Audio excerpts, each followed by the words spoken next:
Mom, please don't come this year. That's how my daughter opened the conversation. Not hello. Not Merry Christmas. Just that, delivered in the flat, rehearsed tone of someone reading off a script somebody else wrote for her. I'm Elena Vance. I'm 52 years old, and on the night my daughter told me to stay home, I was sitting in a windowless room in Fort Meade, Maryland, watching 60 monitors track the health of half the East Coast's power grid.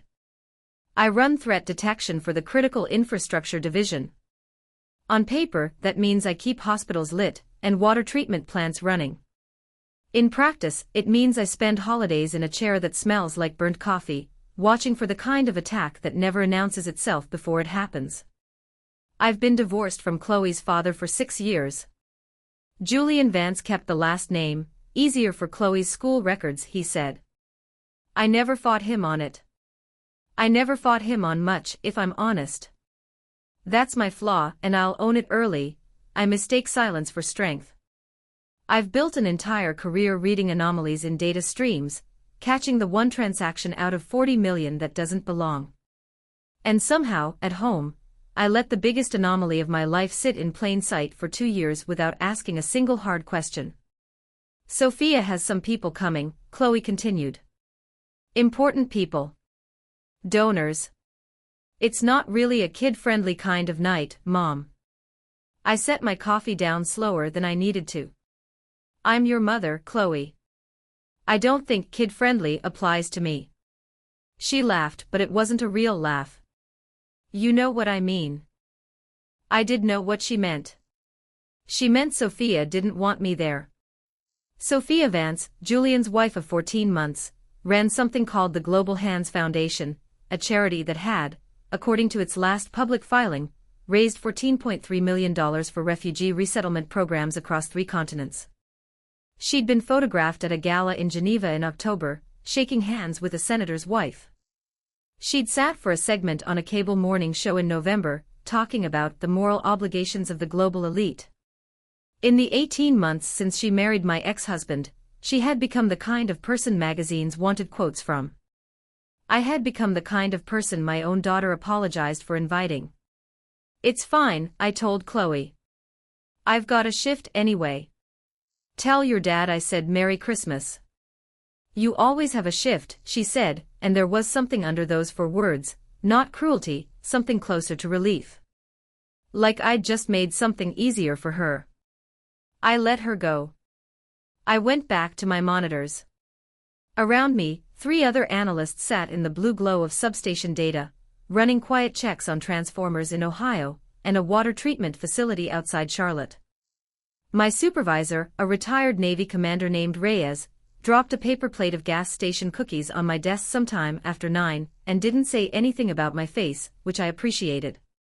Here's what I didn't tell Chloe on that call. Here's what I've never told anyone, not even my sister. I had already met Sophia twice, years before she was famous. The first time was at Chloe's middle school, at a parent-teacher conference I almost missed because of a work emergency. Julian brought her along. She introduced herself as a consultant. Financial services, she said. Something in compliance. I remember that word specifically. Compliance. It stuck with me the way certain small details do, long after you've forgotten why you noticed them. Julian, for his part, has always been the reasonable one in every room.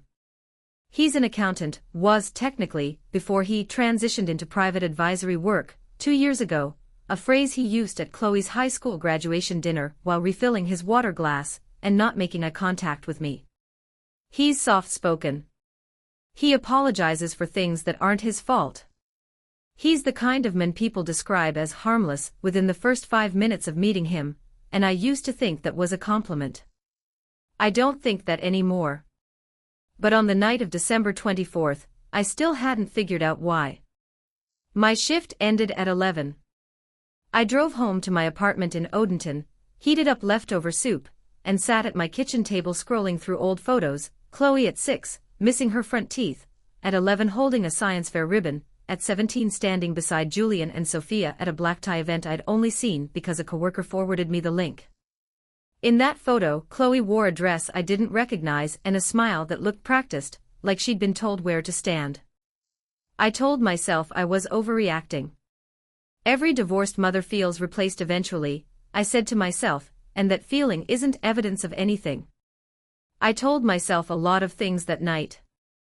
I also thought about money, because that's the part of my brain that never fully shuts off.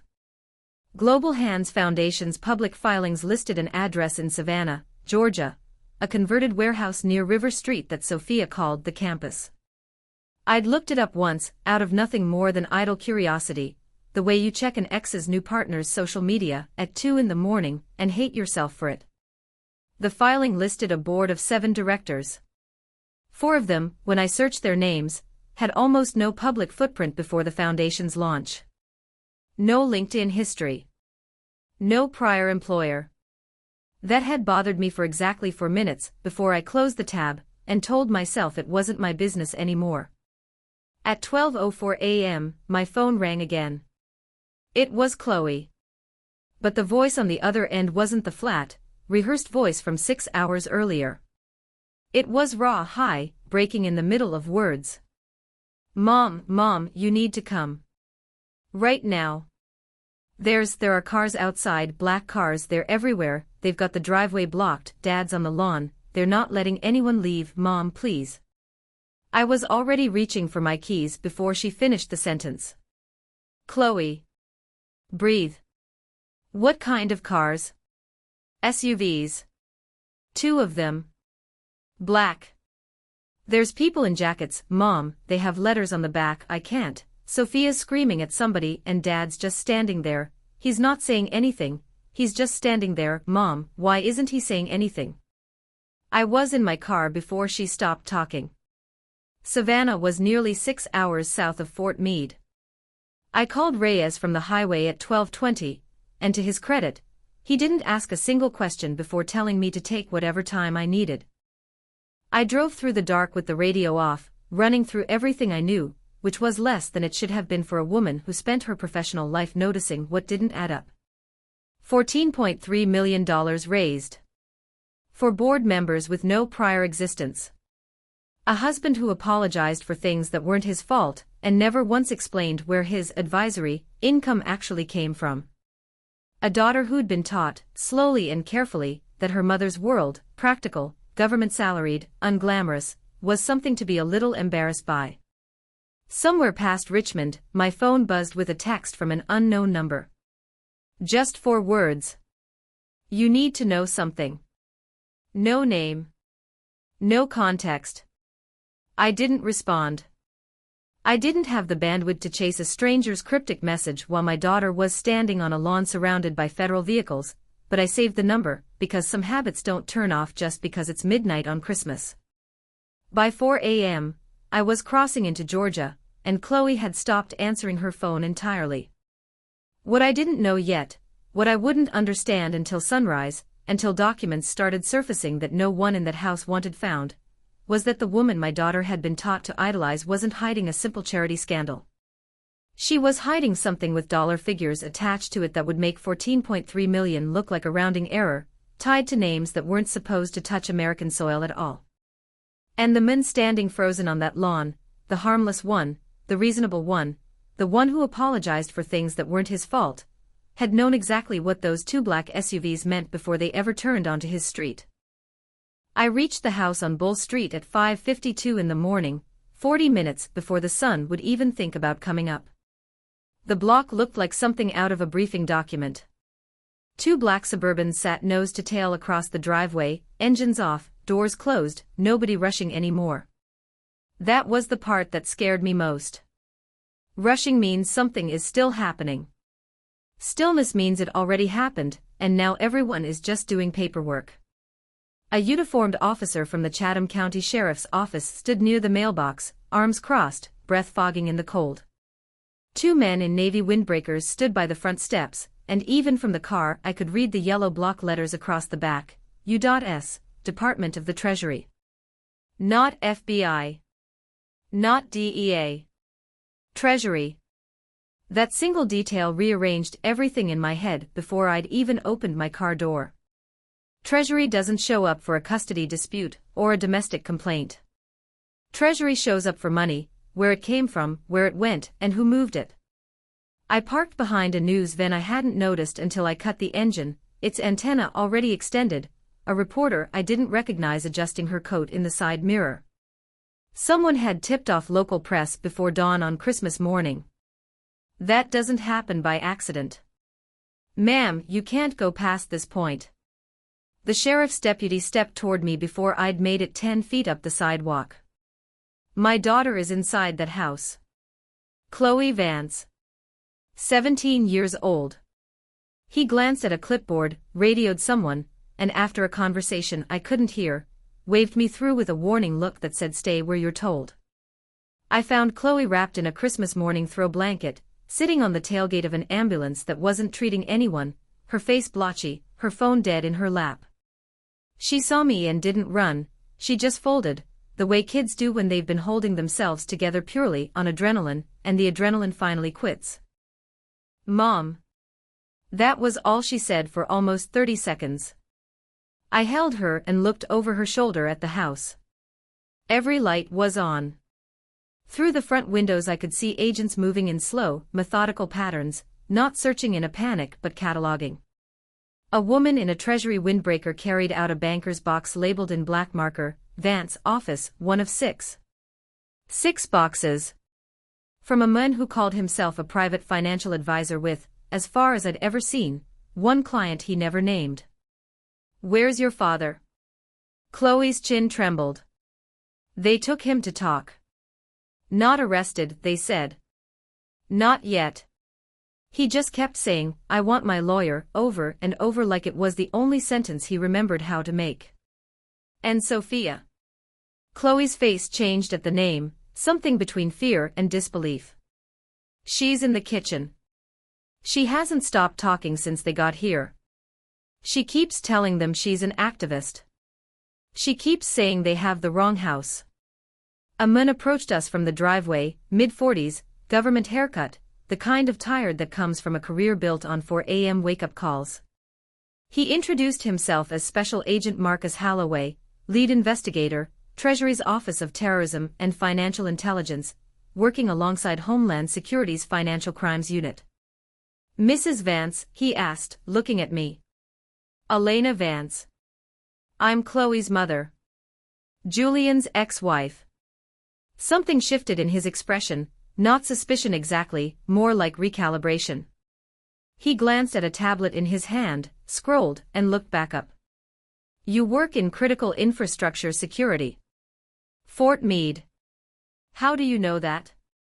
Because your name came up in our background sweep 3 days ago, and it didn't match anything concerning, which is more than I can say for most people in that house. He said it flatly, not unkindly. I have some questions for your daughter when she's ready. And I'll need to speak with you separately. About what? He hesitated exactly as long as a trained investigator hesitates when they've decided how much truth a person can absorb standing on a lawn at 6 in the morning. Sophia Vance isn't who her foundation's paperwork says she is, he said. We've been tracking movement through Global Hands Foundation accounts for the better part of 11 months. Money coming in from legitimate donors, and money going out to accounts tied to 3 individuals currently under U.S. sanctions. Foreign nationals. The kind of names that aren't supposed to touch an American bank account at all, let alone a charity with a gala circuit, and a senator's wife shaking hands for photographs. I felt the ground under the conversation shift. Sanctioned individuals. You mean? I mean money laundering, Mrs. Vance. Layered through wire transfers, shell consultancies, and at least 2 offshore holding companies we've traced so far. Whoever structured it did it carefully. Professionally. He paused. It's not the kind of structure an activist builds. It's the kind of structure an accountant builds. I didn't say anything. I didn't need to.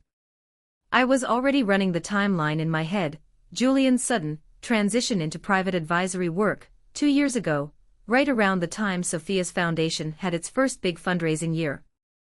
The single, unnamed client he never discussed at dinner. The way he'd always deflected any question about his work with a joke about how boring accounting was. "Dear, you wouldn't want to hear about it." "Is Julian a suspect?" I asked. Holloway's jaw tightened slightly. Julian Vance's name appears on internal financial documents recovered from the Foundation's office as the architect of at least 4 transaction structures we've identified so far. Whether he's a cooperating mastermind or a manipulated employee is exactly what we're here to determine. Right now, both of them are telling us the other one did it alone. Chloe made a small sound beside me, somewhere between a gasp and a sob, and I realized she'd heard every word. "That's not possible," she whispered. "Dad doesn't even know how to use the printer at home. Sophia does everything for him." "That's often exactly the impression people are meant to have," Holloway said, gently, the practiced gentleness of a man who'd delivered this particular piece of news to a lot of children over the years. "I'm sorry. I know this isn't the morning you expected." He excused himself to take a call, and I sat back down beside my daughter on the ambulance tailgate, the cold finally reaching through my coat. Behind us, through the kitchen window, I could see Sophia gesturing wildly at 2 agents, her voice rising and falling in fragments I couldn't fully make out, something about my work, something about, "You have no idea who I actually help."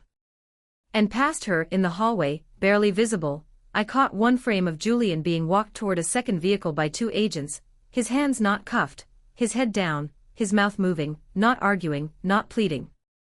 Just repeating the same 4 words to himself, over and over, the way a man does when he's rehearsing a story he's about to have to tell for the rest of his life. I couldn't read his lips well enough to know what the words were. But 3 hours later, when Homeland Security handed me a printed evidence manifest by mistake, a list meant for their own internal file, quickly retrieved from my hands with an apology, I saw one line item that told me everything I needed to know about who had really been in charge all along. Item 14, encrypted email archive, recovered from deleted server logs, authored under alias J. Vance Advisory. Subject line, Q3 structure, final, do not forward. Julian didn't forget how to use a printer. He'd built the entire machine. 3 days after Christmas, I sat in a conference room at the Savannah Field office with a cup of coffee I never drank, and a stack of documents I'd been asked to review as a courtesy, not as a suspect, Agent Holloway had clarified twice, but as someone whose technical background might help them understand what they were looking at faster than their own analysts could. I want to be clear about something. I didn't ask to be involved. I didn't volunteer out of some need to play detective in my ex-husband's collapse. Holloway asked because the encrypted email archive recovered from the Foundation's servers had been through 3 layers of obfuscation that his team's forensic contractor was still fighting 18 hours later, and I'd spent 11 years doing exactly this kind of work for a living, just pointed at power grids instead of people I used to love. "We're not asking you to testify against him," Holloway said, sliding a folder across the table. "We're asking you to tell us if this is what it looks like." What it looked like was a spreadsheet. 6 tabs, unlabeled, pulled from a deleted partition on a laptop registered to Global Hands Foundation but paid for, according to the purchase records, by a shell company called Meridian Consultants Group LLC, a name I recognized instantly because it was the same name listed as vendor on 4 invoices I'd once seen on Julian's desk during a custody handoff, back when I still believed vendor meant vendor. "Walk me through it," Holloway said. I opened the first tab. Dollar amounts moved in a pattern I'd seen before, just never in a personal file. Donations came into the Global Hands Foundation's primary account in round, defensible numbers, 50,000 here, 200,000 there, always tied to a named donor, always with a corresponding tax letter generated the same week. But a second column, hidden 3 columns to the right behind a frozen pane, tracked a different set of numbers entirely. Numbers that left the Foundation's account within 72 hours of arriving, routed through Meridian, then split across 4 smaller accounts registered in Cyprus, Belize, and a bank in Riga that had shown up twice already in unrelated Treasury sanctions cases. "This is structuring," I said. "Classic layering. Bring the money in clean, dressed as a charitable donation, move it out fast enough that it never sits still long enough to get flagged, break it into pieces small enough that no single transaction trips a reporting threshold. And the source of the incoming funds. I scrolled to the donor names in tab 2. Most meant nothing to me. But 4 of them, cross-referenced against a footnote Holloway's team, had added in red, matched entities controlled by men currently on the U.S. Treasury's specially designated nationals list. Oligarchs. Sanctioned 3 years earlier for financing operations the U.S. government had specifically moved to choke off. They were using the foundation as a laundromat, I said. Dirty money goes in labeled as a donation from a shell entity, gets a tax receipt, becomes clean money coming out the other side as foundation grants and operational transfers. Sophia's galas, her cable interviews, her senator's wife photo op, that wasn't just vanity. That was cover. The more legitimate she looked in public, the less anyone looked at what her books actually said. Holloway nodded slowly, like a man confirming something he'd already suspected but needed someone else to say first. And the emails? That was tab 6. The one labeled in the metadata as authored under the alias J. Vance Advisory. I read for almost 20 minutes without speaking. Julian's writing style was unmistakable to me after 22 years of marriage, the overly formal phrasing, the habit of numbering his points even in casual correspondence, the way he always wrote, per our discussion, instead of just saying what the discussion was. Whoever wrote these emails wrote exactly like him, structured exactly like him, hedged legal risk exactly like a man trained to smell and audit before it happened.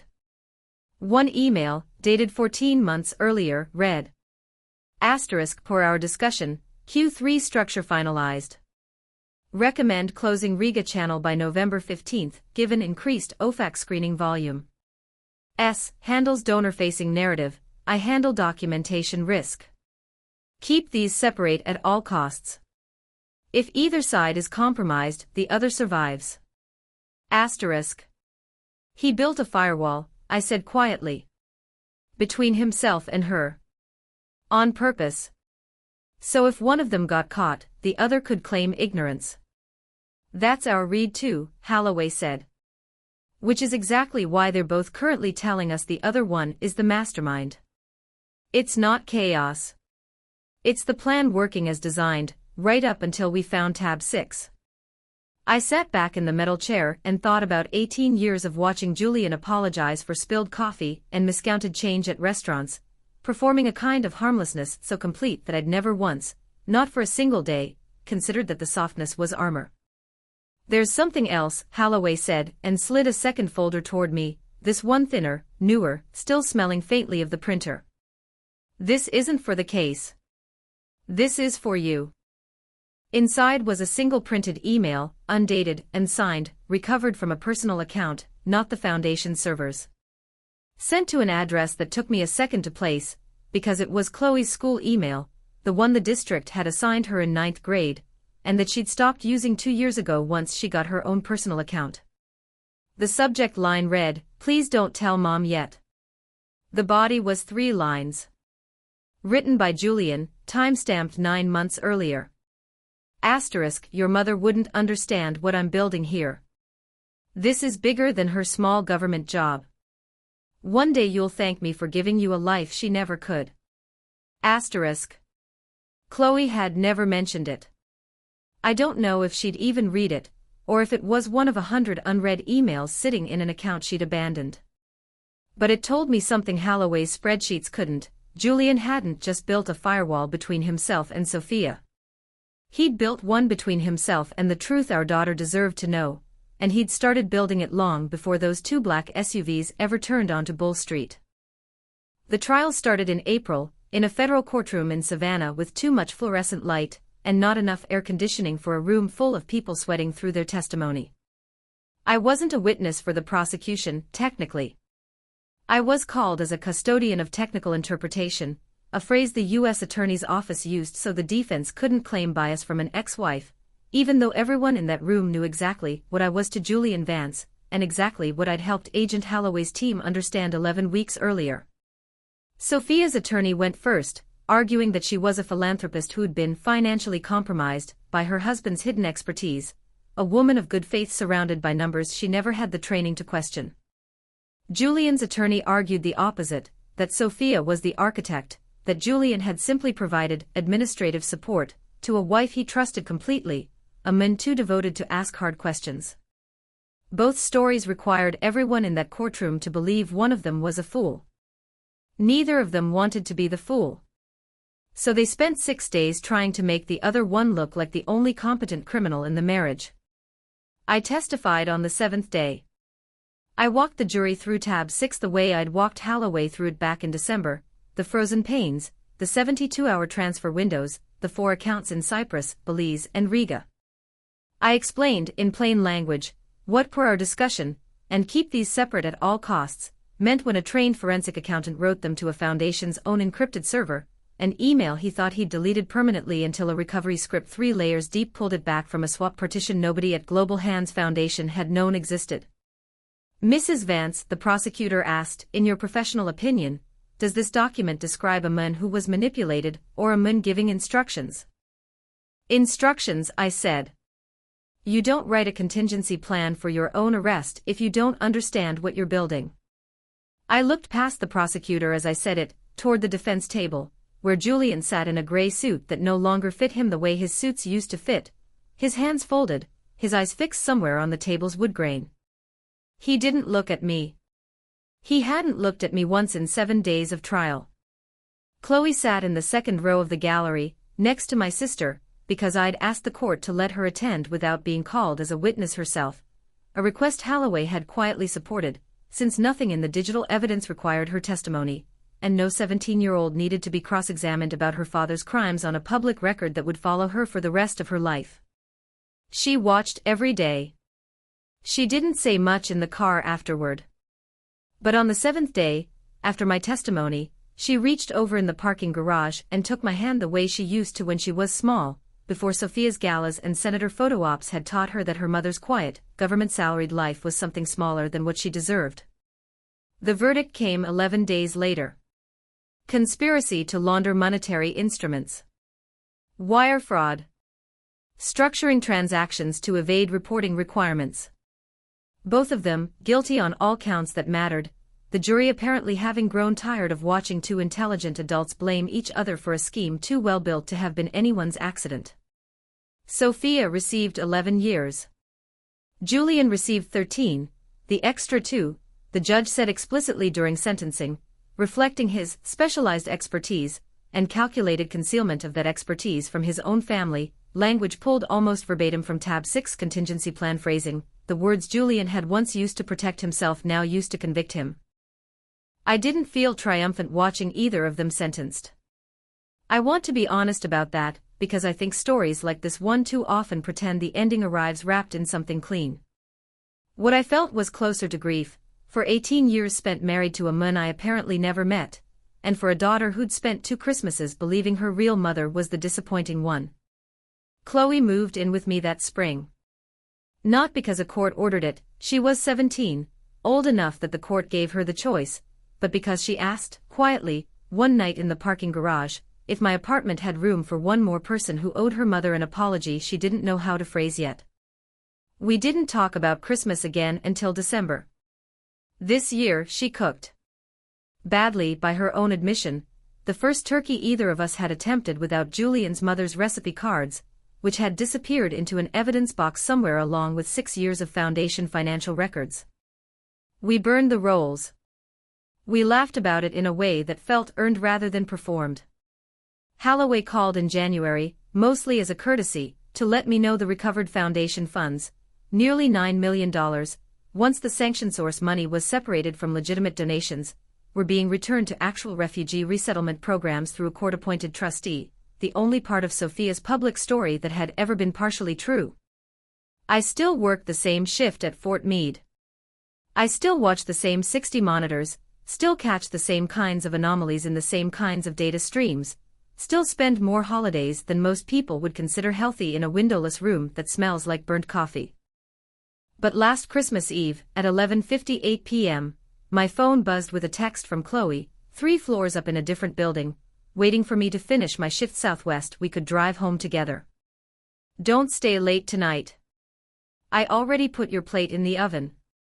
No black SUVs. No rehearsed apologies. Just a plate in the oven, waiting for the mother who'd never stopped being invited. She just needed someone to remember she belonged at the table in the first place.